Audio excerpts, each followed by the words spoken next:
Okay, thank you very much. Good morning, good afternoon, good evening, depending on where you are logging in from. What's the time of day there, Kenya? Ikechukwu. We can't hear you. I'm in France and it's 12 p.m. Oh, 12. Okay, France. Okay, just 1 hour ahead. Okay. Okay, for everyone, welcome to our June edition of Innovation Village Live. Today, we'll be talking about how to increase funding for startups in the healthcare sector. The webinar is geared towards understanding the funding opportunities available for startups in the healthcare sector and how to access these funds. We'll also look at the relevance of startups in the Nigerian healthcare system and how current startups have fared. Today we are privileged to have 3 subject matter experts to discuss this topic. The experts are Abimbola Adebakin. She's the CEO of Advantage Health Africa. Ikechukwu Anoke is CEO of Zuri Health. And Dr. Ifeanyi Nsofor, the Senior Vice President of Human Health Education and Research Foundation. My name is Francis Ebuehi. I'm the Principal Consultant of 10th Code Media, the parent body of Innovation Village, a blog site where we talk about innovation, business, entrepreneurship, and technology in Africa. You are all welcome, please, and thank you very, very much. We thank you for taking time out of your very busy schedules to actually be with us today. Okay, without further ado, I would like to introduce our panelists today. I'd like to start with the lady in our midst, Abimbola Adebakin. Now, Abimbola, I would have said management consultant, but she's actually taking consulting into the real life. She is a certified performance technologist, a pharmacist, a management consultant, and a tech innovator who is keen to drive performance improvement in the African healthcare system. She's the founder, CEO of Advantage Health Africa, powering My Medicines, My Pharmacy, My Labs, My Advantage, as well as the pharmaceutical sales and marketing distribution venture, Advantage Pharma. How many subsidiaries on that? That's quite a lot. As many as we can get my in front of. Okay, she previously led operations as the Chief Operating Officer of the Tony Elumelu Foundation, as a consultant at FITC and at Accenture. She's consulted for the World Bank, AFDB, IFC, and facilitates for IOD, that's the Institute of Directors, and FITC. She serves on the board of Hallmark HMO, an independent director, a trustee of the Safe Medicines Foundation, and is an alumnus of the African Women Entrepreneurship Cooperative, Cascador, as well as the Joseph Business School, Nigeria, where she emerged the valedictorian of the Pioneer Set in 2021. She's a winner, Bayer Foundation Women Empowerment Award, and the recipient of the Google Black Founders Fund, a winner of the popular vote for White Niger Person of the Year, as well as Joseph Business School Global Entrepreneur of the Year 2021. Welcome again, Abimbola, and thank you for coming, right? Thank you so much, Francis. I'm glad to be here. Okay. Hi, everyone. Okay, so I move on to Ikechukwu. My name is Ikechukwu. Ikechukwu. I know Ikechukwu for some time from my telecom days. Ikechukwu Anoke is a serial entrepreneur. He's the CEO and founder of Zuri Health, which actually started in Kenya. He moved to Kenya 13 years ago and settled in Nairobi, where he now lives with his lovely wife, Dr. Bona, and his 2 daughters, Zuri and Zara. Interestingly, so Zuri Health is actually named after your first daughter. Okay, in his spare time, Ikechukwu found watching movies, spending time with family, reading the Bible, or traveling the world. It sits on the board of Play Communications, Redbox East Africa, and Brand Life East Africa. He's new to the world of technology, having worked in the telecom sector across Africa for over 17 years. Zuri Health is where most of his efforts lie these days, as he's highly passionate about healthcare in Africa. The health tech company is a virtual hospital and provide access to healthcare via mobile platforms such as its app, Zuri Health. its website and its SMS services. It has managed to grow to over 400,000 plus SMS subscribers, over 5,000 plus app downloads, and over 250 plus doctors registered on the platform. The health tech company has presence in Kenya, Nigeria, Ghana, Tanzania, Senegal, South Africa, and Zambia. Some of Zuri Health's notable awards over the last 12 months have been the Africa Arena Award winner, Emerging Entrepreneur of the Year 2021, Wazoo Challenge East Africa 2021, Africa Arena East Africa Summit winner, the Best Health the Health Sector Excellence winner, Best e-Health Solution Provider in 2021, Tech for Good Challenge winner by French Tech Nairobi, and the Sanclap Africa Awards winner for 2022. You actually raised some funds recently. How much is that? About 1.3 or so? Yes, $1.3 million. Well, the $1.3 million. You're welcome again, Ikechukwu. Thank you very much.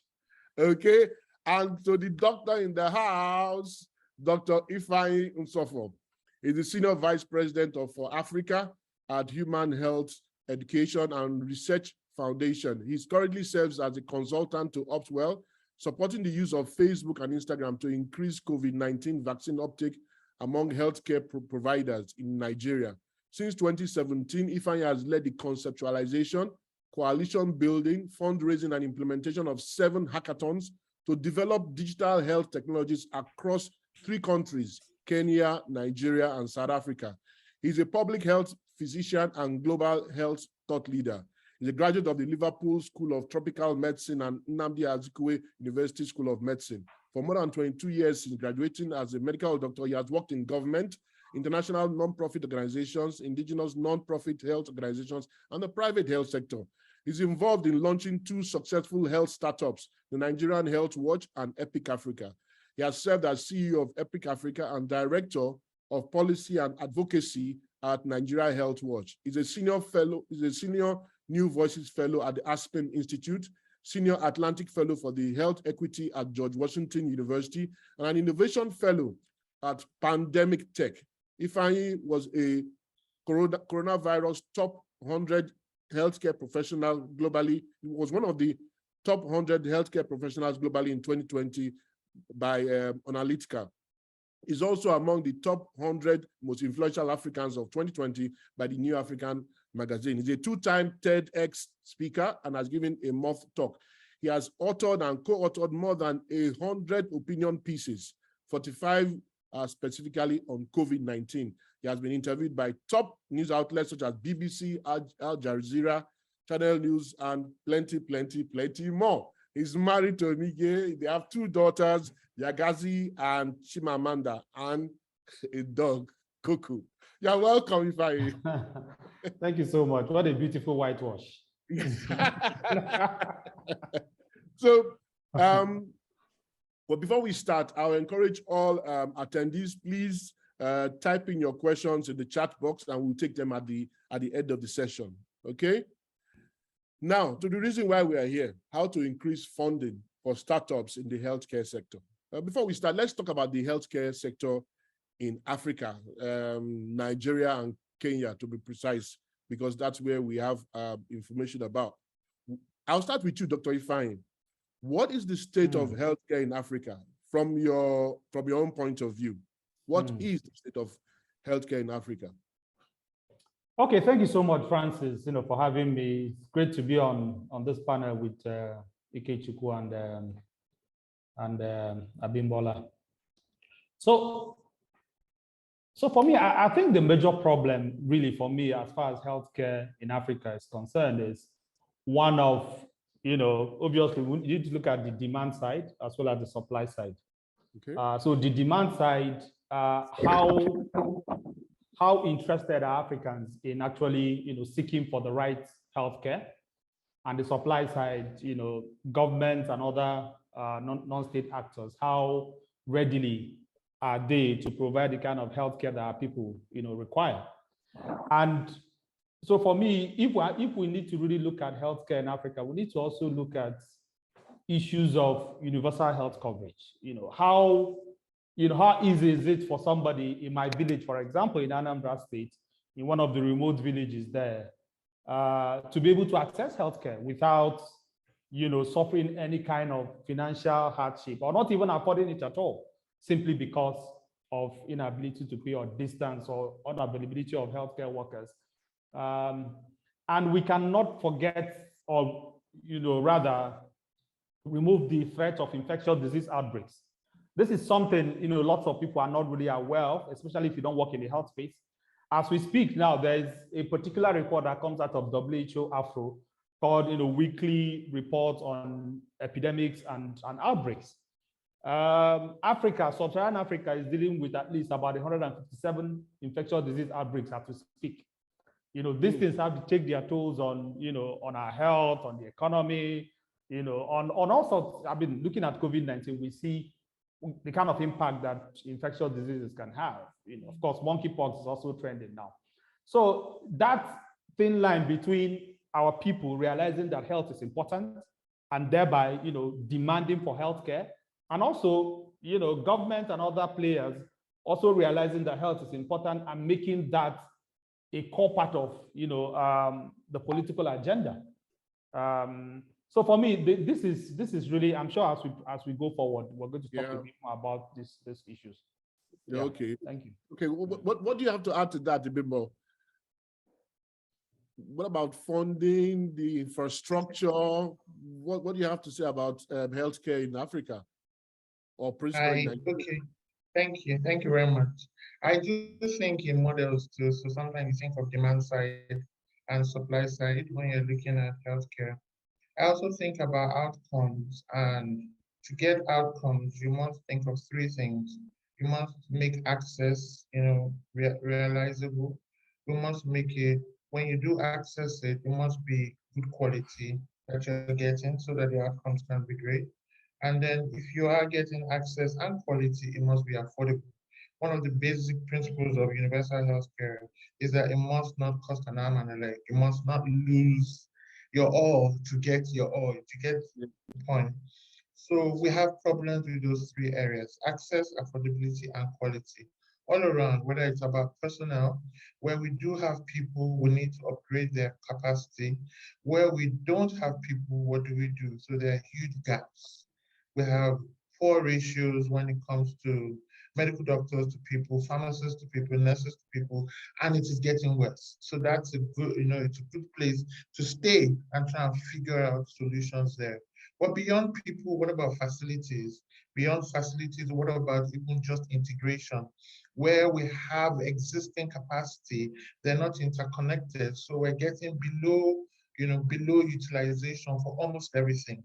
Our pharmaceutical manufacturing plants will tell you today that, they could do more, but if they do more, there needs to be a ready uptake or off-takers of their products. So they have capacity that is not 100% utilized. And if you were to utilize, you must guarantee them along the value chain of uptake. So there are several issues around access. And then issues around affordability, I can't overemphasize them. Because if you look at Africa, it almost looks like a poor continent. But this is a continent that is doing huge numbers in telecoms. So I say it's not an affordability as in not being able to pay, but not wanting to pay because it is not yet creating value.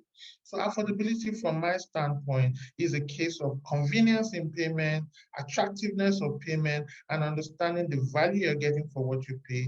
And then lastly, when I talk about quality, honestly, for us, we need to upgrade our systems to reduce opacity, because when something is opaque, a lot can lie underneath it. So when we're using tech to reduce opacity, when we're saying let's network and integrate, it's to reduce opacity. Because where there is no continuity in communication from medical doctor to diagnostic center to pharmacist to nurse and aftercare, there will be opacity. So some things will fall through the cracks. So for me, quality requires tech, it requires integration, requires us to have the right policies in place to work, to actually move forward.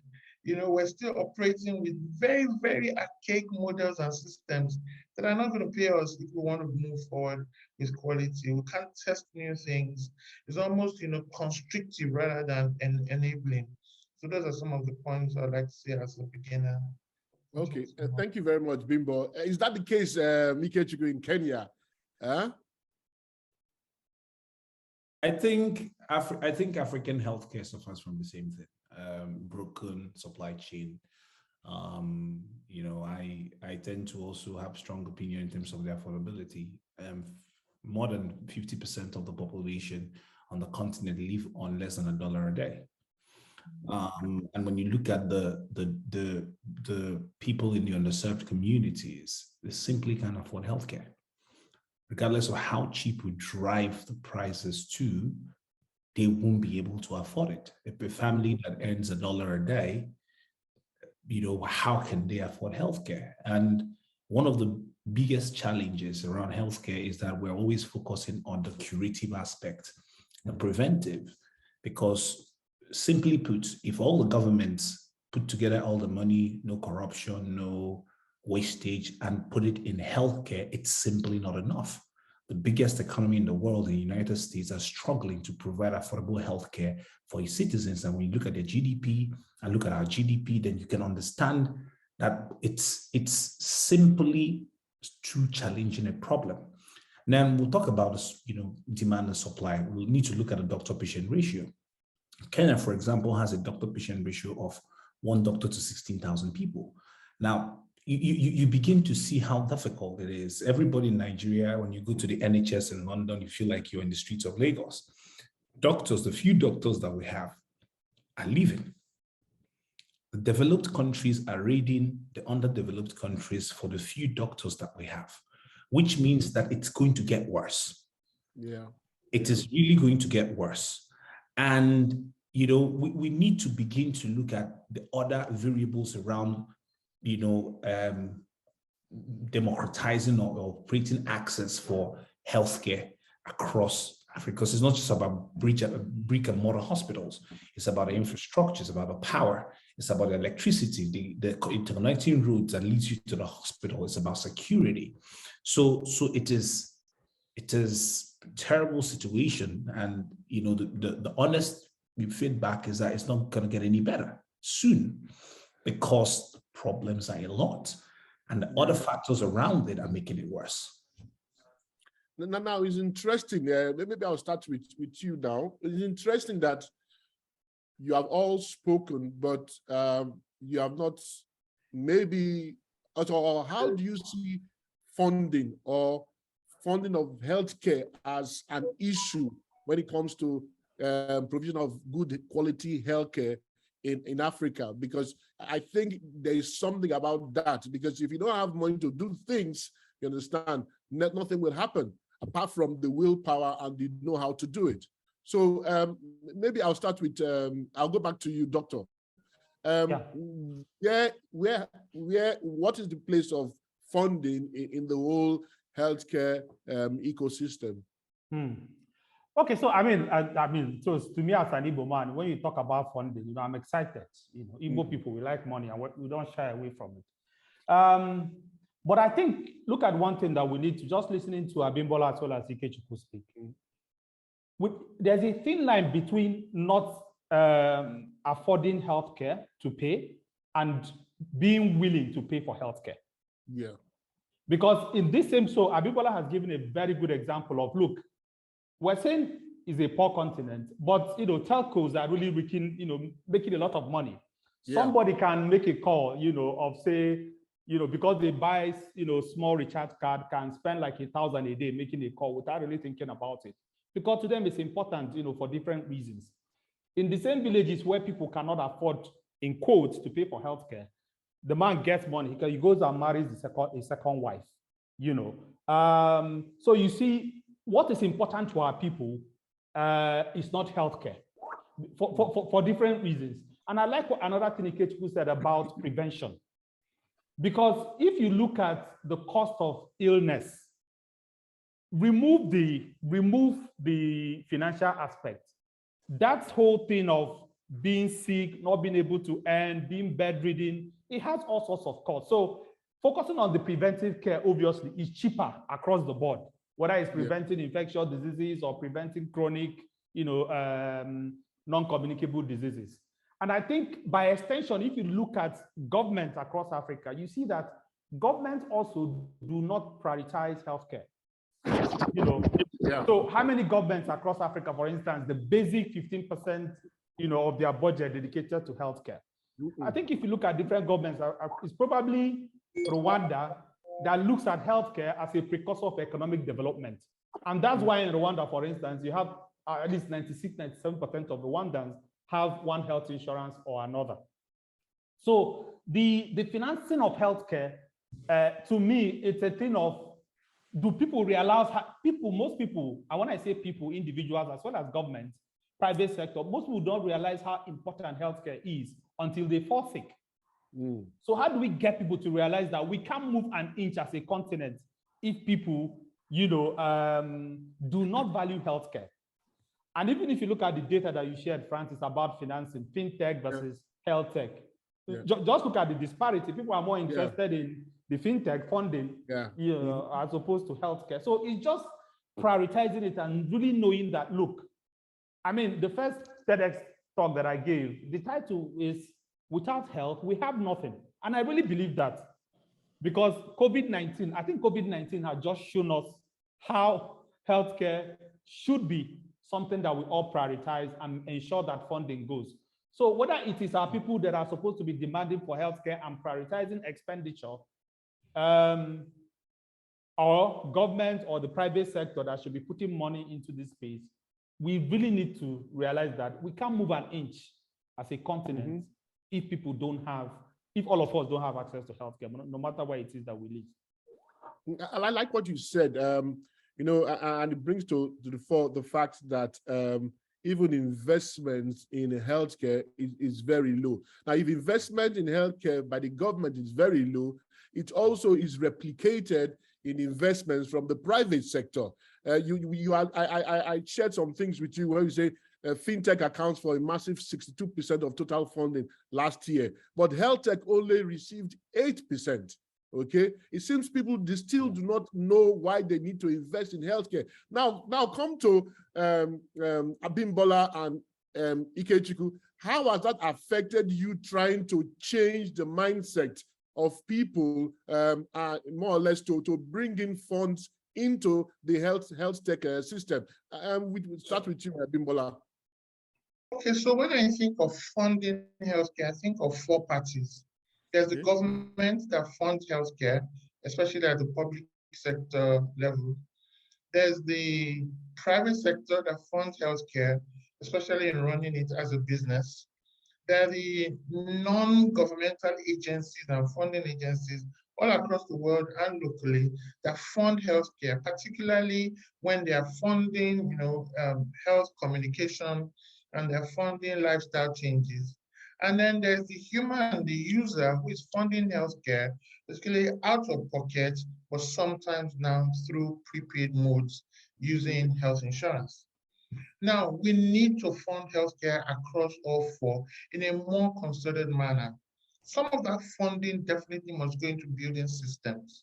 The system that will ensure genuine medicines get to the last mile. That's a system issue. Some of that funding must go into funding infrastructure and facilities. I talk about facilities because we do need more hospitals. We have hospitals that are underperforming, almost at zero, some at 10%, some much better, but all of those hospitals need to be upgraded, and we need even more facilities to address people. Some are specialist facilities we need because we have a myriad of diseases. We have non-communicable diseases, we have infectious diseases, we need surgery, we have all sorts of things. Funding needs to go there, and that's a mix of both private and public funding, and even the intervention fund. We need more of that. But the third aspect of funding healthcare to me is the one that really matters to me most, which is the individuals funding healthcare. And Ifeanyi has said it, we do not take healthcare as a priority until and when it becomes an emergency. There has to be a reorientation for us to make healthcare precious, for us to renew our minds regarding healthcare and set money aside for it, the way we set money aside maybe for school fees, or set money aside for rent, or set money aside for entertainment. If we can get the consumers to think of healthcare as a key portion of our budget, for those of us that budget, to actually say, okay, 10% or 5% or 6% goes to healthcare, and we can do that across. The emergency mode of paying for healthcare will be less. We'll keep reducing it and keep reducing it. And that would then fund those of us who are serving.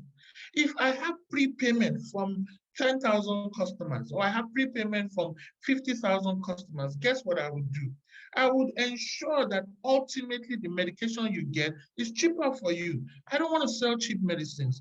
I don't want to sell cheap medical consultation. I don't want to sell cheap nursing services. All those are not sustainable because it does not attract medical doctors to serve. It doesn't attract the nurses to serve. They go elsewhere where it is not cheap. But if we want to make it cheaper, I said not cheap, cheaper, more affordable or less costly to you, we must encourage prepayment. And prepayment using health insurance is one means. But we must explore other means of prepayment. We must explore other means of reducing emergency out-of-pocket expenses. We must explore other means of creating safety nets that are strong enough. They're in billions of naira. So that's what I say, that we can, in quote, afford it, but we must make it attractive to people to fund. So there are 4 levels of funding when I think of it. The one you talked about, fintech, is really the private sector investing. And all of the investments that they will put, certainly they want to see returns. I hate it when people talk about healthcare like it is for charity. Healthcare is for profit. Healthcare is for profit. And it can be for profit without it being cutthroat, without it being a fully capitalist machine that, will injure the people. But we haven't quite begun that discussion. If we're to begin that discussion, then a reorientation from those of us on the side of healthcare who are running up businesses in healthcare, the way we will speak to investors, the kind of returns we promise them, and even the metrics we're measuring. Some of us are measuring very cosmetic metrics that are not, really returning cash back to the investor. So it's not attractive to them. Look at fintech. You can talk about X users and what you're getting from them and their conversion. What are we doing in healthcare in that regard? So there's a deep systemic work that needs to happen for us to attract more of that funding. Money exists, funding exists. It's just that we're not attracting it because I think we're not speaking the right language. There may be other reasons, but I think we can do better with that. And then when it comes to intervention funds, for too long, it has gone through a drain pipe from the bit that I know. Intervention funds in like and in cash seems to come in and does not meet needs exactly. And therefore it dissipates like wasted energy. You find products that are expiring, millions of dollars of products expiring in warehouses, and you wonder what happened. It was a donation. Come on, was the donation not informed? If we donate things, is it not to meet a need? But apparently donations just come. We saw the vaccines, they came and millions were destroyed because really we hadn't created an uptake system for people to receive the vaccine. So a lot were just expiring and expiring. If you quantify that, that ran into millions of dollars. I would say healthcare was funded. It's waste. It's a lot of waste, and we need credible people to manage donor-funded interventions for us to actually get the benefit. So that's a long discussion. I don't want to. No, thank you very much. You actually raised some very insightful issues. But I'll go to Ikechukwu. What is your take on all this? First of all, I'll say that healthcare is a fundamental human right. And it's important that at the core of any conversation, we need to understand that everybody has a right to healthcare. Now, it's also clear, it's also important for us to understand that we simply can't afford healthcare, basic healthcare for everybody. It's the truth, it's the reality of it. Now, I know there are some arguments around people who do not think healthcare, spending in healthcare is a priority, right? I will budget for my school fees.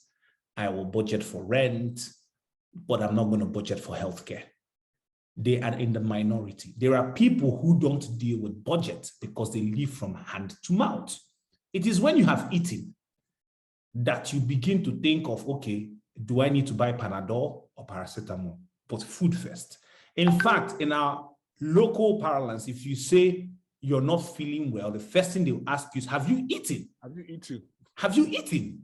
Because actually, hunger is a it's a bigger challenge for over 50% of the population. Now, Ifeanyi mentioned something very interesting and exciting, and it will interest you to know that a lot of our business model is built around that. Everybody keep mentioning about the fact that telcos are making billions of dollars on the continent that we say is poor. Yes.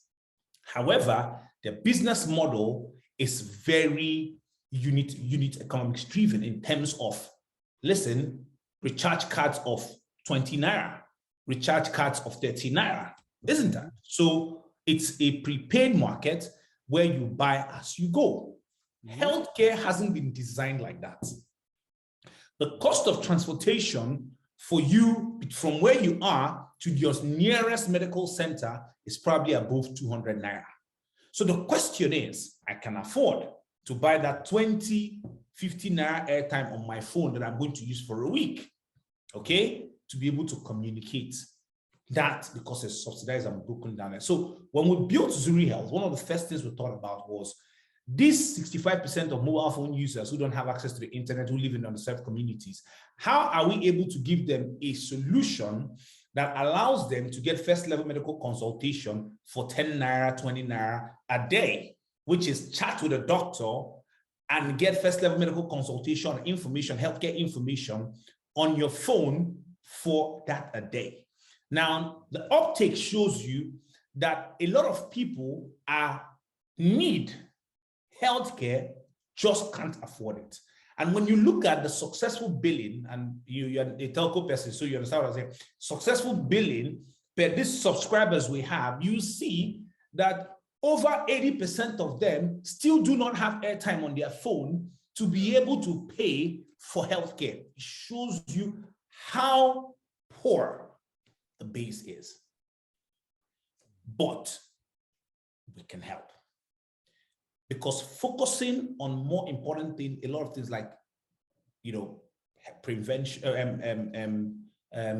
preventive healthcare, healthcare education, investment in healthcare education, investment allows us to become healthcare conscious. COVID had a lot of things that it did in terms of the economy, negatively, but one of the things COVID did was put healthcare at the front burner. Yeah. For investors, even for the normal person to become more serious about their healthcare. How do I manage my healthcare? People are becoming more serious about, do I have an underlying health issue? What do I need to do to take care of my healthcare? Because it's exposed the underbelly of African healthcare systems. There needs to be stronger collaboration from everybody, which, when we say collaboration from everybody, is that the government can't fix healthcare alone. Simply put, if the government takes 100% of all the money they earn, the Nigerian government says 100% of everything we've earned into healthcare, it won't get anywhere. And we'll have other issues. So the collaboration between the private sector, collaboration between donor agencies and people who are, because healthcare, social enterprise, for-profit social enterprise company. That's how I see healthcare. Because everybody needs healthcare. Not everybody can afford it. There needs to be a balance between those who can afford it and how it could subsidize for those who can't afford it. It's a conversation we need to have. Because when we look at the people in the underserved communities and the villages who don't have any that roaming, they can't afford healthcare. They don't, right?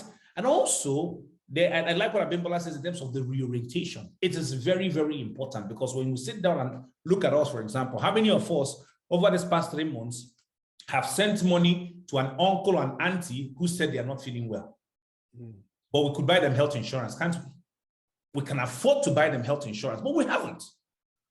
Even from those who can afford healthcare, Maybe a lot of our parents don't have health insurance because we can afford to give them money. So again, how are we doing this reorientation, healthcare information, education, communication, telling people more about the need? Because we are not seeing it as possible. A lot of educated people still feel that health insurance is waste of money. You say, how many times have I've never gone to hospital since my father gave birth to me? Or how many times have I gone to the hospital? Oh, that's a lot of people have that sort of conversations, right? And we're battling between healthcare, your pastor and your church tells you, oh, I pray for you, you don't need to go to. So many things around that we need to begin to reorient people. They need to take healthcare seriously. But it's also not important not to,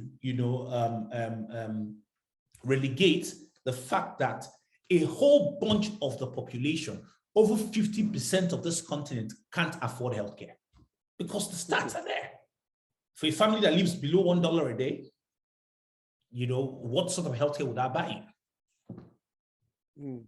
Now, obviously there are so many issues that are in this matter, and if we are to take every one of them, we will not leave here today. But I want to try and narrow it down to something which has been bandied around or said in certain ways. Now, in terms of raising funds for your businesses, you said something about, Abimbola said something about, the business should make profit.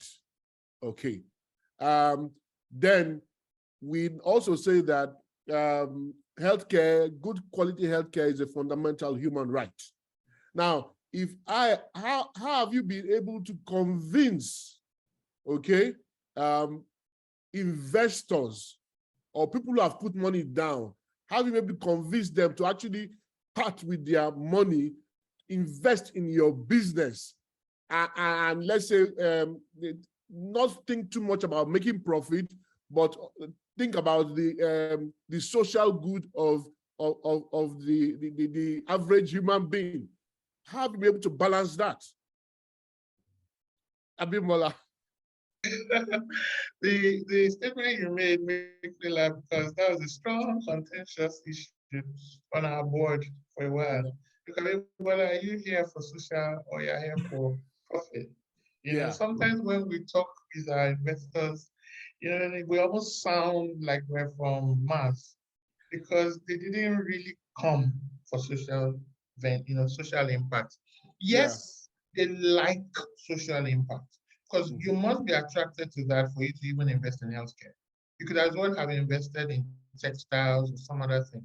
In fact, I know because of the corporate governance setting that I come from, that every business can have a social impact, more so in health, in agri, in electricity and renewable energy and so on. But our investors are not in it for social impact. They're in it to get returns for their money more than they would get if they were to put it in treasury bills. That's the first thing. So if you understand that they could get returns for their money in other things, then you need to give them more than what they would get elsewhere, as well as the juicy, lovely feeling of the social impact we're making. I think that many of us have put the cart before the horse. In our bid to be innovative, we don't quite, understand that a business after a while must be sustainable and then scalable.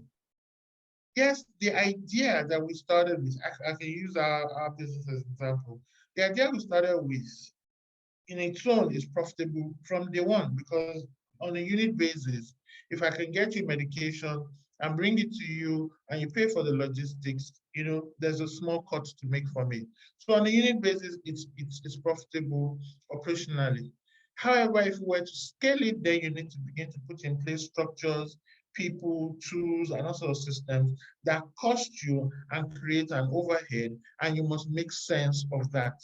Therefore, your volumes must justify the back end, right? And the technology investing must be justified by what it is utilized for. So many need to think about that, because when we come up with an idea, oh, I want to create a solution for market women and do this, okay, where's the money in it? If you gather 1 million market women and maybe the product you're selling to them, in fact, is too thin, that there's no margins, everything is gone. So it's not the numbers you acquire, but whether there are margins. We must understand that in business. And then translate that to your investors to say, so imagine if you invest in me, I do 1 million now. If you invest in me, I can then do 220 million. That's when whether you're in Nigeria or not is attractive, because sometimes we overhype the fact that we've got 200 million people. So what? The investor wants to know how that translates to bigger, a bigger cut, a bigger return on their investment. Now, I always say to people, beautiful to get grants. I've benefited from grants and it's so lovely, but I got grants much later. And maybe I'm glad for that, because if I had started off with grants, we might not have bootstrapped for about 3 years the way we did. I might not understand how to stretch $1, as much as we do. So of course, bootstrapping is the best form of entry into businesses for your own sanity later. Because too many times, if you are beholden to some investor, sometimes you may not be able to do your own thing, and it can be frustrating for mature entrepreneurs like I am.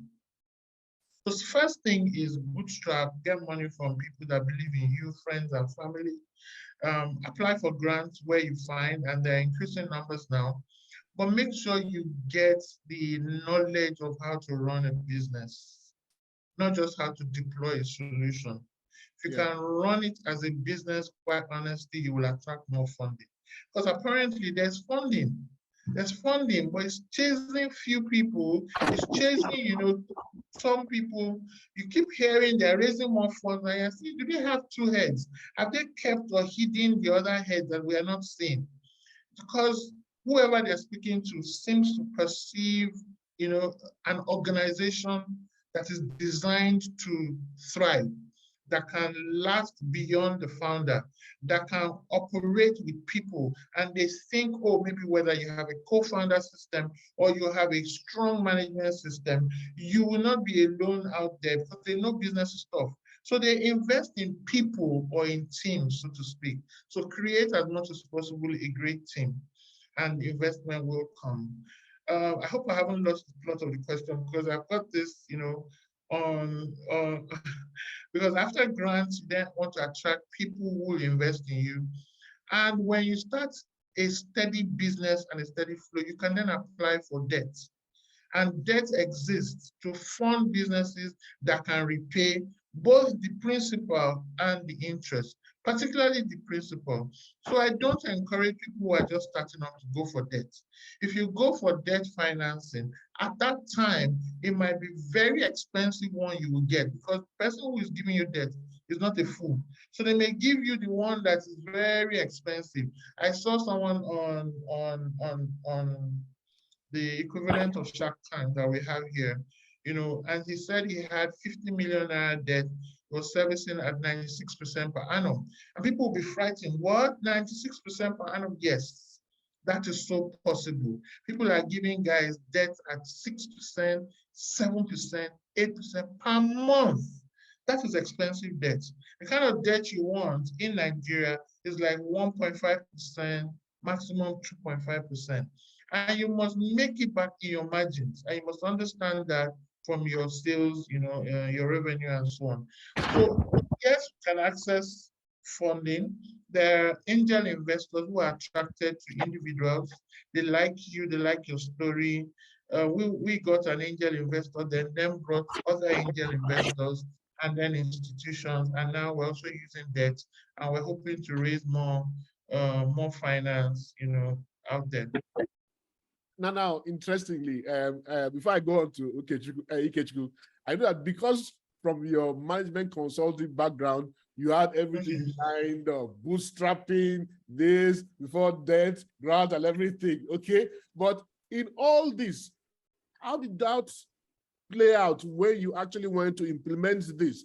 Because on the one hand, you want the money, on the other hand, you have the dream, and it's not matching. It's at the appropriate time. So how have you able to, or how much, I would say, what percentage have you been able to raise vis-a-vis what you had thought you would raise?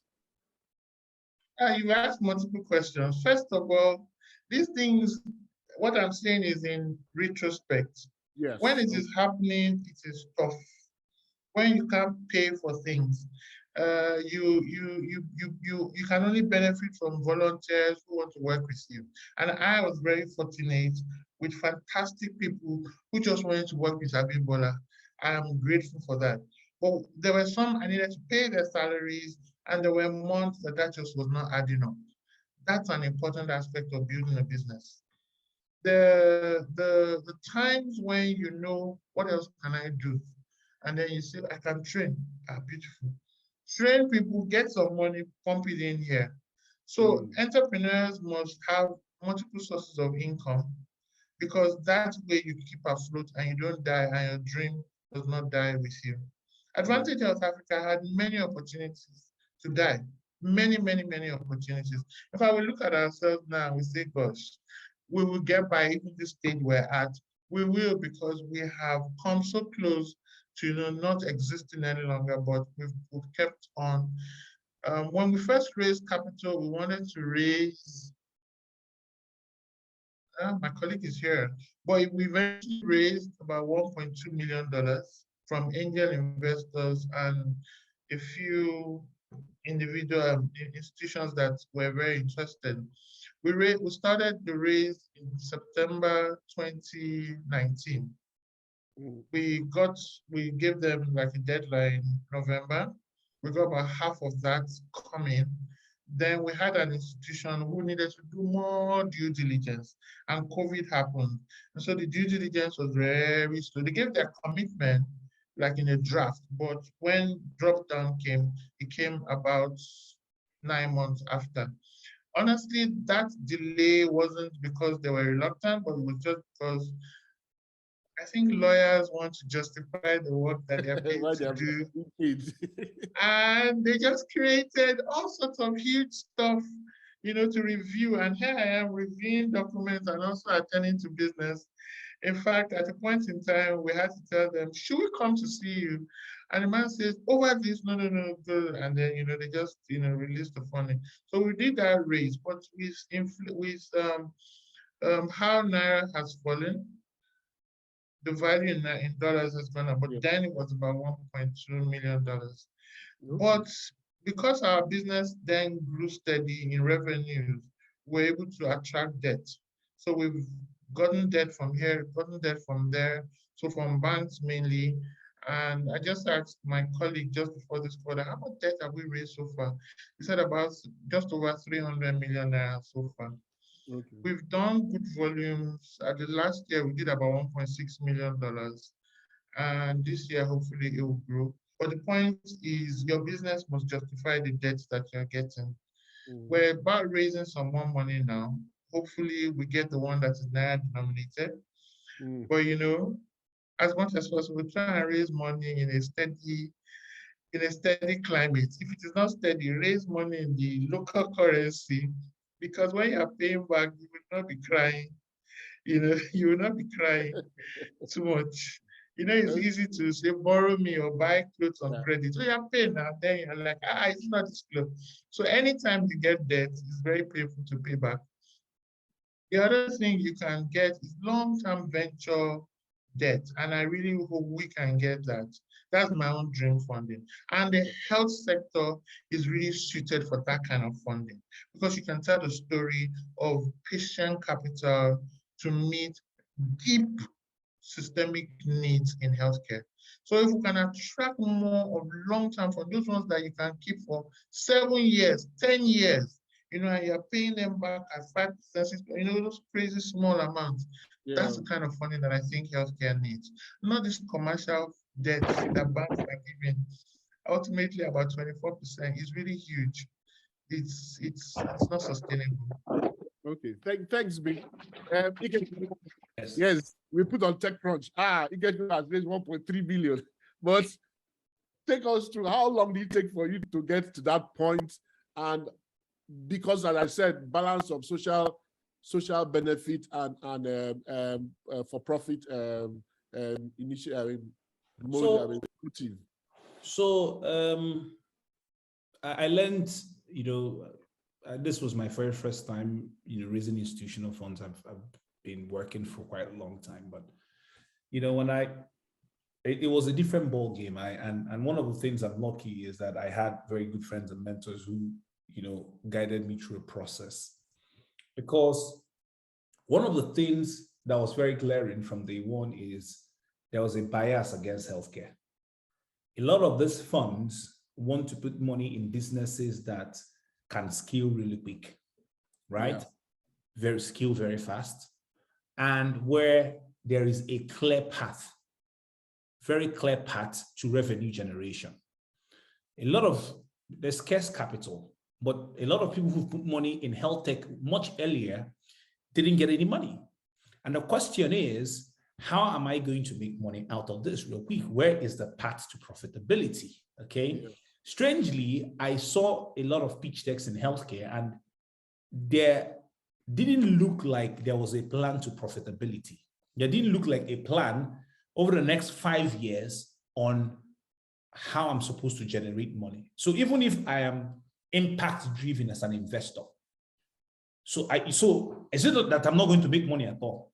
Then that's a job for the, WHO, UNICEF. It's not a job for an investor, right? So the idea is show me a path to profitability. It needs to be clear. Now, the second thing that was also important is that healthcare, I feel, is too fragmented. When you were asking Abimbola a question about how many subsidiaries, I was laughing because, in VC, they will say, oh, but she's doing a lot of things. No, we feel that healthcare is too fragmented, that if you do not have multiple revenue streams and how to integrate businesses together and how to convert one customer into multiple solutions within you will miss out. So it's important to say that a lot of health techs there are too fragmented, and because they're too fragmented, it's very difficult to scale. Very difficult to become something special and scale. So we'll end up seeing a lot of consolidations, and then you attract very important funding. Now, building a solution that does not look at over 50% of the population who are those in more need of critical health. Because when you're building the solution for big men like Francis, who have good insurance, who has friends as doctors, who can walk into a hospital, it's very difficult, right? Than people who need, where you're trying to disrupt healthcare. If you're building a solution that doesn't look at them, I think it'll be very difficult to secure funding because, investors need to know who are those who are going to use the services more. It needs to be very clear. And that is, my experience in trying to, and I'm seeing more people, especially when COVID hit. We're luckier than Abimbola. We're earlier believers and we're building before COVID. Healthcare building before COVID. So some of us were very lucky that we were building when COVID hit, and there was this obsession around healthcare. So it made our journey shorter. So they paid the price for people like us to come and we paid the price. People like us to come and begin to. So ours happened, at the time where COVID had happened, and they saw the need, to invest more in healthcare. Yeah. But also, it's also important to point out that, when building, there's also the element of storytelling. Abimbola mentioned a lot about trying to tell a story. You see, storytelling is very critical in raising funding, especially when you're telling a story about the impact you want to make or the impact you're making and your journey into solving it, being able to tell the story better. Because I will advise founders that as you're trying to raise funding, invest a bit of time in learning how to storytell. because what you're selling is really a dream.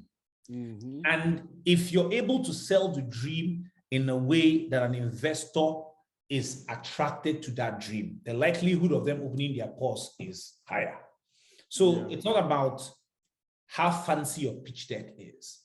It's not about how, well-spoken you are or your experience, how many exits you've had. Sometimes it's really about your ability to pull this person into your world and share with them the dream you're building and how this will generate revenue, but most importantly, what the impact will be.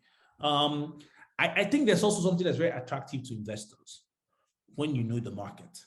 Your ability to prove an understanding of who your customers is, their spending pattern, the ability to because some of this, they've experienced this, to anticipate their needs. I remember speaking to an investor and he said, you're doing a lot of things, why can't you focus on this? And I asked him, how many apps would you rather have on your phone to deal with your healthcare needs? Do you want one for medication? Do you want another one for labs and diagnostics? Do you want another one to go speak to a doctor? And he said, okay, yeah, I would think I have one. I say, yes, that's the problem I am trying to solve. Because often they repeat a lot of these sound bites they hear from. So ability to be very convinced in what you're building, and ability to anticipate their needs and share with them. It's also helping in terms of fundraising. And that's been a bit of my experience. I'm still learning in this field. But how long did it take from when for this fundraise? How long did it take? 1 year, 2 years? And is that what you actually wanted, or you just had to settle for that? So it took us about 4 months to raise 1.3. Wow. We wanted to raise. A good story. We wanted to raise $500,000. Okay. And because of what we're building and how fast we're scaling, one of the investors said, listen, guys, I think what you're looking for is not, it wouldn't help how fast you're going. So I think you need to, be a bit more ambitious. And because we're a bit scared about what we've heard about health tech and nobody, so we were oversubscribed. Actually, when we said, okay, let's raise $1 million, and we got to 1.3, and we said, okay, no, we don't want any more for now. Let's focus on building. But at that point, I understood that there was a lot of interest in funding healthcare, especially when the storytelling is right and the impact is clear. There are a lot of social impact investors who want to put money in health tech, and like Abimbola said, it's a journey. It's not something for 1, 2, 3 years, but there needs to be a path, right? Yeah. Selling to somebody saying, listen, I'm going to be profitable in 5, 6 years. Great. How? Is there a journey towards that? Right? That helps make the case much easier for you to fundraise. Okay, thanks. Nsofor. Now, what has your experience been? That's one. Then two, what do you think is the impact of COVID-19 on the interest in the healthcare sector? Okay. Thank you so much, Francis. And it was really interesting listening to Abimbola and Ikechukwu. And let me take off from where Ikechukwu stopped, storytelling. Okay. Yeah. Because I'm a storyteller. And I don't know how many people, the panelists as well as, the people who are participating in this webinar have watched The Godfather. The Godfather, the movie The Godfather. I like what Don Corleone used to say there. That will make the person an offer the person cannot refuse. And for me, that is the power of storytelling. And I think that in storytelling, we also need to move away from this idea that healthcare is only delivered in the facilities.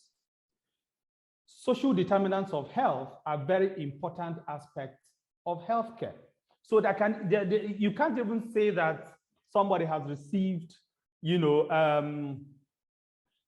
adequate or quality healthcare without considering social determinants of health. And let me explain what I mean by that. So social determinants of health, adequate nutrition, good sanitation, lack of public, stooling in public. For your information, in Nigeria, for instance, about 46 million Nigerians stool in public. So you can't say you're providing adequate health when people still in public. Things like electricity, good road, insecurity. These are social determinants of health. And I think that in telling stories, for raising funds, we also need to consider the fact that for somebody who is investing in, say, ensuring that you deliver, high quality vegetables to communities to buy at affordable rates, is part of healthcare delivery. So it's not just providing healthcare at facilities that healthcare delivery. So those social determinants of health are very important. That's why for me, healthcare is a continuum. Like I said, it doesn't end in just the facilities. It goes beyond that, to all these social determinants of health. So I want to see people telling stories when they are raising. So your intervention within the health space may be, we need people to eat well, nutritious meals, because we know that the evidence is very clear. If you eat nutritious meals, you're less likely to fall ill, you're less likely to have all sorts of non-communicable diseases. So that's also, part of healthcare delivery. And we want to see people intervene in those spaces and not just, say, linking people with, doctors remotely, to provide information. Now, so let's go to COVID-19. So interestingly, when I was in Nigerian Health Watch, I was also the director of a project called #PreventEpidemicsNiger. And that project was our attempt to mobilize the government of Nigeria to increase funding for epidemic preparedness. Because before then, what we were budgeting at the national level was so low. Before then, donors were not even interested in interventions that were focused on infection prevention. But COVID-19 obviously changed that. So, for the first time in the history of the country, the government increased the budget of the Nigeria Center for Disease Control by 75%, simply because they saw the impact of COVID. COVID, kind of devastated every part of our economy. And if you look at the fact that COVID-19, the way that it mobilized the private sector across Africa. And I'll give two examples. In Nigeria, Aliko Dangote mobilized private sector players to form the private sector coalition against COVID-19, which is CACOVID. Yeah. Now, within 1 year of the pandemic, CACOVID raised about 32 billion naira, which is probably about, depending on the exchange rate, somewhere between 70 and $80 million within 1 year. That's unprecedented because they saw a need, they saw the way COVID-19 was devastating our economy. Now, compare it to South Africa. Something similar to CACOVID in South Africa is called the Solidarity Fund. The Solidarity Fund has raised about $225 million, to support, the intervention. And I think it was Ikechukwu that said that the funding is there, or was it Abimbola? The funding is there, so chasing a few people. And I think that those few people obviously are doing something good, but also are telling very powerful stories. You get what I mean? My experience from being part of launching EPI Africa and Nigeria Health Watch that were co-founded by Dr. Chikwe and Dr. Ifeanyi, is the fact that even when they conceptualized the idea for the two firms, they, just like most people, they raised funds from friends and families that believed in their dreams. That look, this is what we wanted to achieve with the two organizations, so it became easy. But of course, when we now launched, Nigeria Health Watch is a not-for-profit, so getting grants was the deal. EPI Africa was public health consulting. So for us was providing services, to be paid for those services that, that we provided to different clients. But look at something that we did, and I think this is also an important lesson for startups. What is most important for you to spend your money on? How can you leverage support? So for the first 2.5 years of starting business for EPI Africa and Nigeria Health Watch, we operated from the kitchen of one of our partners, Pro Health International. So we're not paying rent. we're not paying, electricity bill, internet, and all, because we got a partner who said, okay, guys, you guys are just starting. You can come, we can give you one of the kitchens in the duplex where our office is located, and we operate it. So how can you leverage resources? All this thing of people starting and going to rent a very fancy office somewhere, I think it just takes away from, applying the funds back into what's important, and hopefully that way you are a bit more judicious in your expenditure. But to me, storytelling is so powerful, because that storytelling is probably the difference between two startups that are doing similar things, have similar capacity, but one is able to tell a more compelling story, so that the investors listening, they will make those investors offers that they cannot refuse, and hopefully support what it is that they're doing. But we really have to prioritize healthcare on the continent. We have to tell the story differently, because lastly, anytime I come to Lagos, for instance, it always amazes me. I'm in a taxi driving from, say, mainland to the island, and you get to mechanic workshops and all these people along the road, artisans, and they are drinking agbo. They are drinking agbo. It's probably like 100 naira a cup or something, but they drink it every morning. Do you understand? And those are the low-income people that when you tell about health insurance, they will not even want to consider it at all. But that expenditure on agbo to them, it's like preventing illness. It's also health insurance. You get what I mean? So, so that storytelling has to also be all-encompassing. Apart from investors, like Abimbola broke down, the funding to 4 different segments. Apart from investors, how can we get a lot more people to invest in health insurance, to drop that 15,000 that can give them some basic package of care that would stop them from those emergency, catastrophic health expenditure? Okay, so thank you very much. I want to roll back a bit. Abimbola, what actually made you start your business? That's the key. That's the first thing, because I'd have started that one before going through all that. But what actually made you start that business? And where do you see it going to? All right, so I just left a career in the corporate world, earning loads of money, and doing very interesting work in building entrepreneurship across Africa. And I just thought, some of what we're saying out here, I don't mind doing it myself. So I was attracted to the entrepreneurial energy, I think. I think also it's always been glaring that we have many gaps in the pharma world, and technology can help. And I thought I had skills that would benefit. For example, I'd been part of the team that set up ETM Consortium back then. In fact, I was a project lead at a point in time.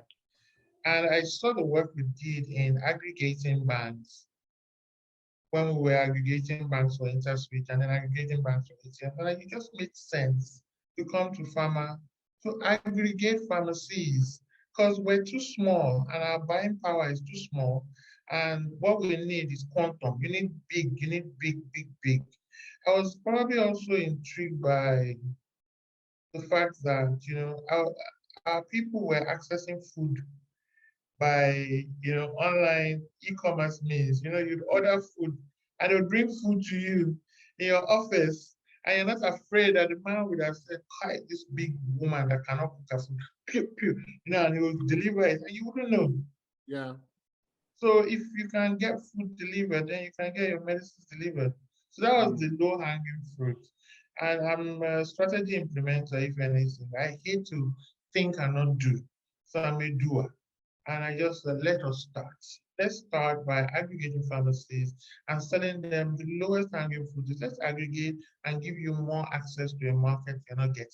Because imagine if your pharmacy was locked up, maybe they're fixing the road and for 6 months you can't open the pharmacy.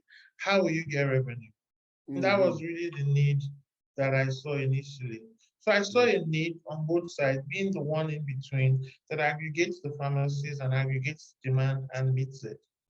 But as an entrepreneur, there are like 20 problems, but you solve them little by little.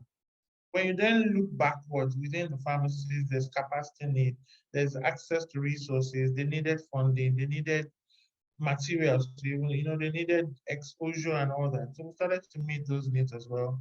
And for us, because we were positioned so, innovators were coming to us. So now we started signing on health insurance companies and being their medication fulfillment partner. The likes of Zuri Health would come to us and say, look, you built something we don't need to replicate. Let us plug in. So we had a lot of plugins. We're now building something that will aggregate all of the pharmacies and create clear line of sight. Similar to a project I done when I was in Accenture with CBN, where we launched RTGS for the banks. Real-time gross settlement was a dream. And at the time when I worked on the CBN project, I saw RTGS come live. We showcased it. So I'm saying, why can't we build an RTGS for pharmacies?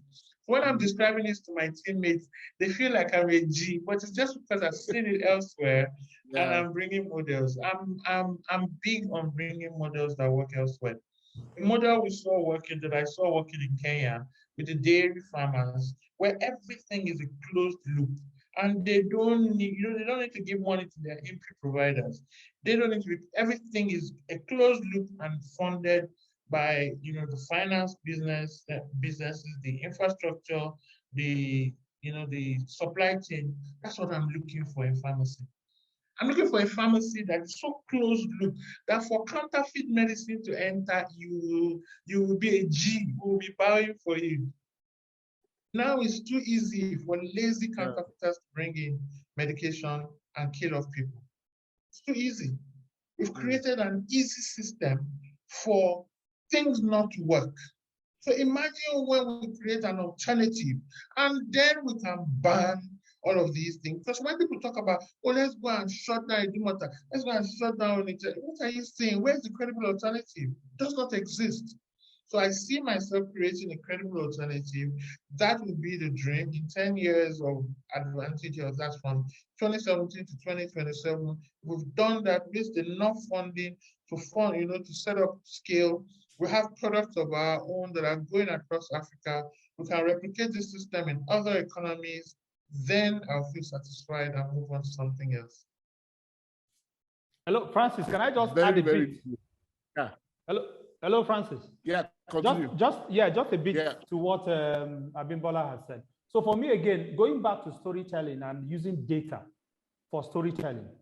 So periodically, there is something called the National Health Accounts that countries do, supported by WHO and partners, to look at the total health expenditure for that country and say who pays for healthcare. So that's done every 5 years or so. The last one that was done for Nigeria was done in 2018. The total health expenditure as a 2018 estimate was $10 billion in Nigeria. $10 billion. Now, about 76% of that amount is spent out of pocket. So people go to pay when they need healthcare. 1.1 billion out of that amount is given by donors, international donors in Nigeria. So what that tells you is that what donors give us, what we spend ourselves out of pocket is 7 times what donors give us. But guess where our focus is? Our focus is on donors. I don't know why. Because we spend 7 times what donors give us. But look at that $7.7 billion that $7.7 billion that is out of pocket. About $2.2 billion out of that amount. Guess where it is spent? At chemists and pharmacies. So what we spend at chemists and pharmacies is 2 times what donors give us. Do you understand? So, so I'm just trying to re-emphasize this, because when you're also storytelling, you need to also use data to show people where the opportunities exist. And that's why I think that what Abimbola and our team are building as far as pharmacy and drug supply are concerned, is also because you see that people are spending money on this thing. So if we can make it easy for people to spend their money while they are, these drugs can be delivered to them seamlessly, obviously it makes more sense than for me to enter my car and go to the pharmacy that is 15, 20 minutes away from where I live. So I just thought that, to add that to the discussion. Thank you. So thanks, Doc. Ikechukwu. Yes. So yes, regarding What made you start Zuri Health? So two key reasons, or three. The first one was the birth of my daughter, Zuri. And, in 2012, my wife is a doctor, and, we had to be at a hospital for Zuri's birth. Okay. And the doctor says, 9 a.m., we need to do the CS. There's a cut on the baby's neck. I was okay, great. Let's go to the hospital. And 9 a.m. turned to 9 p.m. Then doctor is not picking his calls. Phone is dead. And, she's going into a crisis. And I'm struggling to get information. And they're asking, what are her health records? What has the doctor said? And I was a bit worried at that point. Eventually, when the doctor came, my question was, the experience wasn't great. And we're in a very good hospital in Nairobi, one of the best. And I couldn't find doctors, right? Oh, this doctor is coming, he's busy, oh, this one. So is there a place I was thinking of? I said, I couldn't find doctors. So I said I was going to build a mother and child hospital when I become rich in future. Then I was going to build a mother and child hospital and make it easier for people to get treatment, because I saw how difficult it was, even if I could afford it, to get, even when I could afford it, to get healthcare. And what the important thing was, when my baby came out, my baby was distressed. So that time loop that was spent within at the hospital affected, but luckily everything turned out right. But for me, that experience, that very painful experience, was in my head. So when I started looking at, in 2017, 18, what was happening around the tech space, I figured that healthcare was going to be the next to be disrupted. So I said, maybe I need to get in on this and make some money, and maybe partly fulfill my earlier promise I was going to build a mother and child hospital. So, I wasn't sure. I said I was going to build the doctor booking app, where you're just going to look for doctors and book a doctor, find a doctor within your locality. Then something interesting happened to me in 2020. So 2020, I just come back from the UK and I was very unwell. And that was when COVID broke. Mm-hmm. So, I didn't want to go to the hospital when I was sick, So my wife said, you know what, I'm going to ask you to do some tests, but I'm going to ask them to come at home and take your samples. So when they came, they took my urine, my stool, and my blood. And I remember turning to her to ask, is this legal? Or are you, because you're a doctor, so you're like a G, you're trying to pull G moves so that they can come out? Can this be done for everybody? He said, yeah. I said, it's possible. He said, yeah. I said, okay. So when the results came out, I needed to do other tests. And I did all the tests, and evidently they said I was diabetic. So I had type 2 diabetes, and I had to get on, see a specialist. So this was when COVID happened, and the people who had died were diabetic. I'm like, it has become now. So you have my permission, find another good man and marry, take care of my children. But I don't know. I don't know how I'm going to do this thing with you, bro. All right, and going to the hospital was a no. So all the doctors we were calling kept saying that they are not seeing patients. They could talk on the phone. I found a good one. We spoke on the phone, and he asked for other tests, which went through the same route, calling them to come pick my samples, getting the result and sending it to him on WhatsApp. And he gave me a prescription. Now, with this prescription, I used the prescription and called the pharmacy, who I bought the medication, and they delivered it to me at home. And it occurred to me that I started my healthcare journey and ended my healthcare journey without leaving my house. So you see me beginning, and so I said, no, I'm going to pivot. I'm going to not just build a doctor booking app. I want this experience of a doctor consultation, lab tests, and having my medications delivered to me on one place. So I consolidated that in what we're building for Zuri Health. But it was also important, me from my vast background, knowing and understanding that because over 65% of mobile phone users don't have access to data or smartphones, it was important that they had some form, and they can't afford it, some form of medical care, which is an opportunity to get first-level medical consultation and from doctors for 10 US cents daily. And that was why we incorporated that with Zuri Health. So yes, that is how we, went on the journey of Zuri Health, and that's why it's called Zuri Health. Okay, that's a very interesting story. Okay, thanks. I think as we're rounding up, I think there's still so many things to ask, but now you have gotten to this point, okay? Sorry, before I go to that, so what from you have gotten to this point, what is your vision for Zuri Health? I know you are in close to about, I think, 6 or 7 countries right now. What is your vision in the next 5 years for Zuri Health? So I think in the next 5 years, we want to be able to, we want to democratize access to healthcare, and healthcare in your pockets, healthcare in your convenience. We want to ensure that more people have access. There's something that Dr. Ifeanyi mentioned, which is very critical, about how are we going to get more people insured. Part of Zuri Health's dream is with the microinsurance scheme we're trying to build, where people are able to pay, daily for their insurance, and we're able to lend them towards the insurance that we will get. And that's what we're piloting with the Zambian government. We want to have 4 or 5 million Zambians over the next 2-3 years have full coverage. Similarly, there's a law that's been passed in Nigeria that's made insurance very mandatory. I think that's great. What, again, about the challenge about how we do things in our country is that we said, okay, everybody needs to have insurance. How?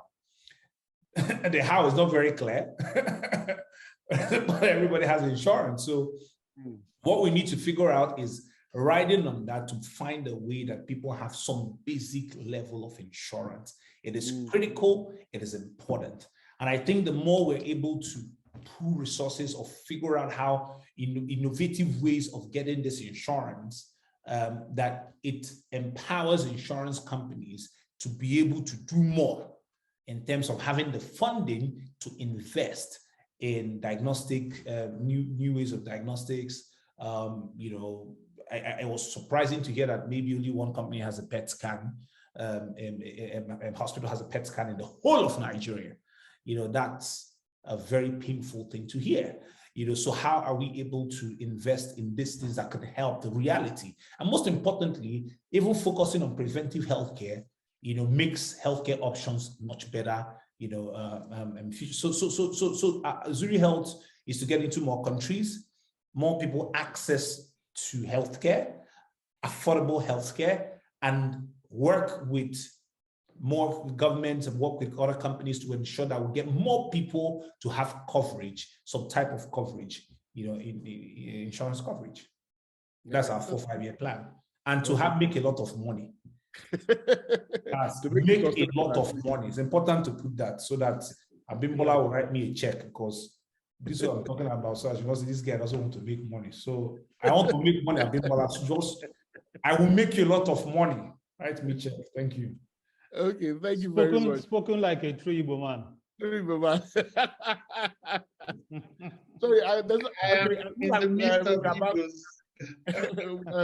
we only have about 5 minutes more, but I think we will take it for that time, because I'm really curious. He mentioned something, the new healthcare bill, and I was talking to a CEO recently, CEO of a HMO, and it was like, oh my God, they've really, for want of another word, they've really changed our plans.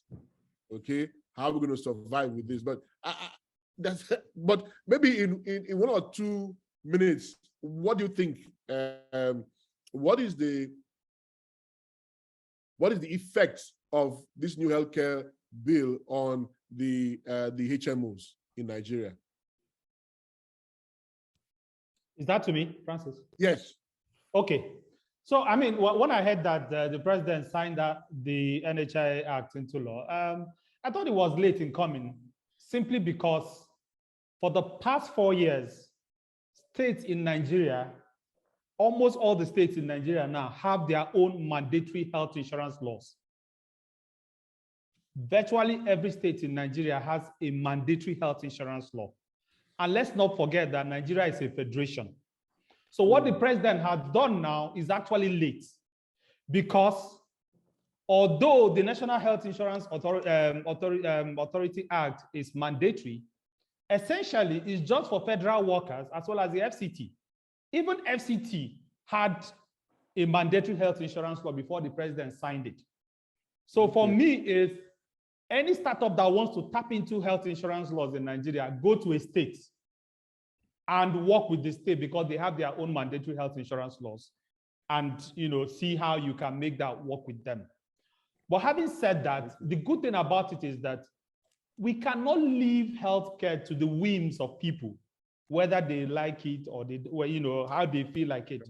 Making these health insurance laws mandatory, whether it's at the national or state levels, is a good thing, because it will compel people to at least begin to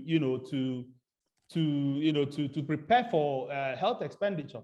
And I'm happy that Ikechukwu's firm, they are thinking about how do you get people to begin to pay, put aside something on a daily basis to pay for your healthcare when the need arises. It's not a question of it is not my portion. Nigerians must stop that. We know it's not your portion, but people fall sick, people die, people are hospitalized, people are bedridden. So prepare for it, because God has given us everything that pertains to life and godliness. Yeah. One part of that is experts like this to help you make up your mind, to prepare for those emergency health expenditures. Okay, just one question before I give you a chance for final notes. Ikechukwu, someone is asking, does Zuri Health keep medical history for patients?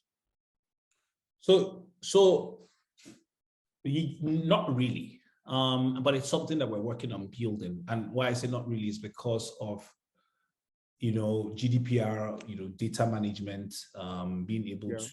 So part of what we say building is building out the solution to be able to keep those medical records in line with the global best practices about how to handle customer data, because it becomes important. So yes. So that is in process, because we begin to think that it's important to have access, some level of access and control around your medical records. Also, what we've also seen is that Play stores or Apple Android Play stores and Apple Play stores, Google Play Store and iOS stores have very strong policies around what sort of patient records are you allowed to keep. So telemedicine companies will find it very, very difficult to be able to have their apps approved if they want to get some certain information from the patient. So that's also very important for people to know that they're interested in building that policies or they're managing policies around healthcare restricts you from the amount of information or customer record that you're able to have. So there's a limitation in terms of how to innovate around that, just based on what the platforms that are supposed to host the apps or applications say. This is not on web, but so around web, we're building an encrypted end-to-end platform that allows management of customer data, and what to do in terms of if there is a breach. One of the limitations around the advancement of telemedicine is, Africa suffers from either over-regulation or under-regulation. There are most territories or countries where there is no clear regulation around telemedicine and how it operates. So that's something to navigate around. Yes. So currently now we do not keep medical records for patients, but it's something that is very important in our ecosystem, trying to build out the solution to be as comprehensive as we want it to be, there needs to be a need to have data on who the patient is, and to be able, if the patient wanted to see another consultant on the app, for somebody to be able to review their past medical records. Okay. On a final note, just one sentence from Abimbola. What would you say to a prospective founder or a founder that wants to enter into the health tech scene? Just one sentence. One sentence, there's so many areas that have gaps, that have needs. Don't just come and say, I want to do online farms. There's so many aspects. Research, borrow models, and come and use them in healthcare. Thanks. Ikechukwu, what about you? Apart from Bimbo, write me a check. I would say that we need more people to get involved in healthcare. All the health tech companies are still not enough to address the need around healthcare. So we need to get, we need to collaborate more. So I will be reaching out to you. I'll be reaching out to you, Bimbo, on how Zuri Health can onboard your pharmacy so they can be doing the last mile fulfillment deliveries for us as we, intend to do more work in Nigeria. So thanks. Ifeanyi, last words. Well, first of all, I mean, Bimbo, when you write that check for Ikechukwu, I'm going to deliver it. Let me just. I'm really going to write checks. I don't know where this is going. Let me just offer that. And for me, going back to the title of my first TEDx talk, without health, we have nothing, right? And and again, echoing Ikechukwu, we want more people to get involved in healthcare. But please, tell stories, tell compelling stories. Listening to Ikechukwu's story, if I was an investor, I'll be attracted to that because he's talking from a place of personal experience and the way, and the way that he has worked. Bringing in that personal angle is so important because people connect emotionally before they begin to, sign checks. So please, Bimbo, don't fall our hands as far as that check is concerned. So we've come to the end of this webinar. Thank you very much, Abimbola. Thank you very much, Ikechukwu and Ifeanyi. I'm so grateful and thankful that you guys had were able to make out time to come for this webinar. And to all those who have tuned in, thank you very much. Thank you all, and have a blessed afternoon and evening wherever you are. Okay. Awesome. Bye. Thank you. Bye. Thank you, Francis. Peace out. Yeah.